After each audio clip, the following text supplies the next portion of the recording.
Selamat siang teman-teman. Ini part kedua dari bagian yang berjudul rancangan Tuhan mengenai kita ya.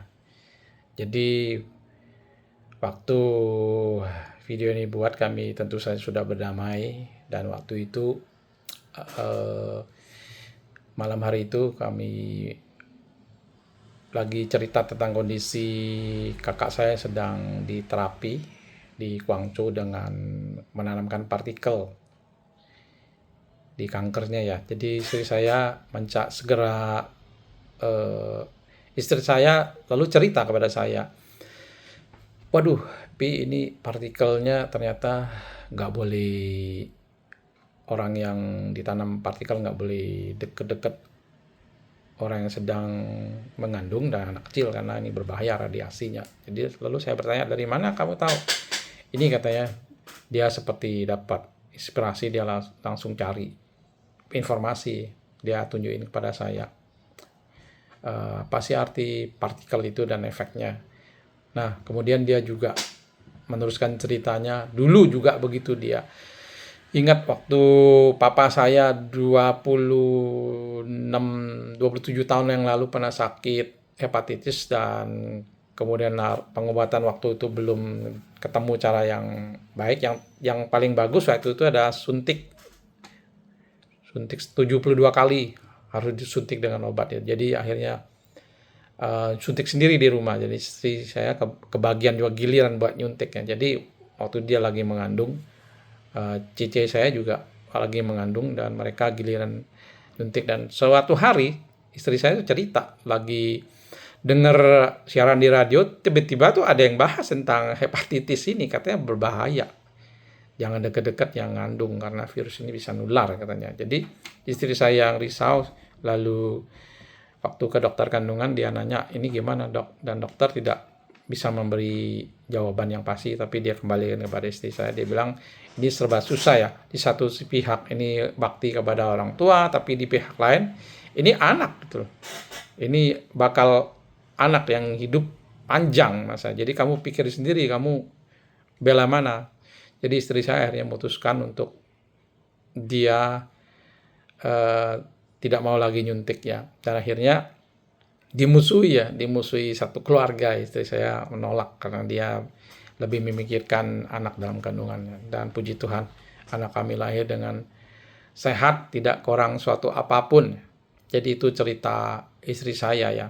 Nah, saya langsung nyeletuk. Saya bilang, ini nggak kebetulan ya. Nggak kebetulan kamu dengar siaran di radio ini, ada Tuhan yang berperkara. Saya bilang ini. Melanjutkan cerita rancangan Tuhan itu. Ada rancangan Tuhan yang baik buat kita. Buat Mami, saya bilang. Saya juga langsung cerita ke dia. Saya pernah dengar satu cerita di medsos itu, ada seorang anak muda, dia ditinggalkan oleh ayahnya, kemudian uh, ya secara tragis ya ayahnya yang gantung diri katanya menanti. Jadi akhirnya dia minder, malu, bahkan dia jadi anak yang nakal ya. Suatu hari dia bawa pulang ke rumah sales motor, nganter motor Vision katanya ke rumahnya. Mamanya disuruh ngelunasi, mamanya kaget. Uang dari mana yang ngelunasin, tapi anak ini maksa ya. Begitulah kenakalannya gitulah, sampai sebegitunya gitu. Akhirnya mamanya tuh sakitnya, suatu hari sakit kanker juga dan akhirnya meninggal. Dan dalam keadaan yang seperti itu, mereka harus jual semuanya dan pindah ke rumah yang lebih kecil ya. Ada seorang uh, wanita yang pacarnya yang tetap setia mendampingi ya, bawa dia ke gereja dalam keadaan seperti itu. Uh, dia belum merespon gitu. Waktu ke gereja itu, Tuhan itu kayak apa dengan peristiwa yang terjadi dalam hidupnya, tentu saja kita tidak melihat kebaikan Tuhan ya. Tapi suatu hari katanya ya, suatu hari hujan, waktu buka kap motor mau ambil jaket, ternyata jaketnya nggak ada. Lalu kembali ke rumah dan cari-cari di dus itu, cari jas hujan. Ternyata eh, di tumpukan dus ini di bawah jas hujan itu ada polis asuransi mamanya. Dia sendiri nggak tahu, mamanya sendiri nggak tahu ya. Jadi kondisinya waktu mamanya meninggal itu ditinggali utang sebesar 80 juta utang ya. Jadi anak ini bingung ya. Tapi waktu hari itu, waktu dia cari jas hujan ketemu polis, setelah berusaha ya, emang nggak gampang mencairkannya. Akhirnya cair. Ternyata jumlahnya luar biasa ya. 80 juta persis seperti yang dibutuhkan untuk bayar utang ya. Aduh, nih kalau nggak Tuhan yang kerja ini nggak mungkin, dia bilang. Akhirnya kemudian dia ke gereja itu dengan hati yang berbeda, dengan hati yang lain ya. Tuhan itu ada ya. Nah, saya juga akhirnya anak muda ini jadi pengusaha, ini pengusaha yang sukses ya. Dia jadi cerita ke medsos ya. Saya juga akhirnya cerita ke istri saya juga punya pengalaman yang sama ya, saya bilang. Berapa tahun lalu ya, waktu saya masih kontrak di rumah, waktu Cece saya masih numpang, Cece saya dan suaminya dan anaknya numpang di kontrakan saya di Jakarta waktu itu untuk ngobatin anaknya.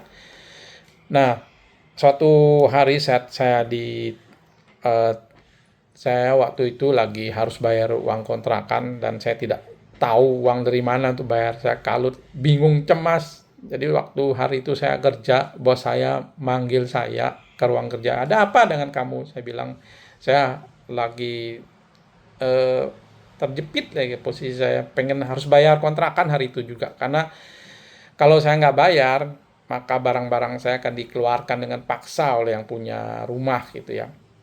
Lalu kami berbincang, bos saya sebut, kamu butuh berapa? Saya bilang, saya butuh sekian. Bos saya tuh buka laci ya, di lacinya ngeluarin amplop. Tahu nggak, uangnya itu sama persis yang saya butuhkan. Ini kalau nggak Tuhannya kerja, nggak kebetulan, nggak mungkin ini. Bos saya tuh bilang benar segini. Saya bilang iya betul bos. Bos saya juga kaget ya. Sama persis ya. Jadi saya disuruh, udah kamu pulang aja sekarang. Tanya, bayar. Nanti ini kita bisa atur untuk bayar uang supplier ini katanya. Dan nanti kamu bayar pakai potong bonus tahunan kamu katanya. Jadi siang itu ya, karena saya kerjakan ikut mobil kantor. Kalau mobil kantor kan jam 5 sore baru pulang. Kalau siang kan saya harus pulang sendiri. Jadi saya naik bus, harus ke Bekasi dulu dari Cikampek itu.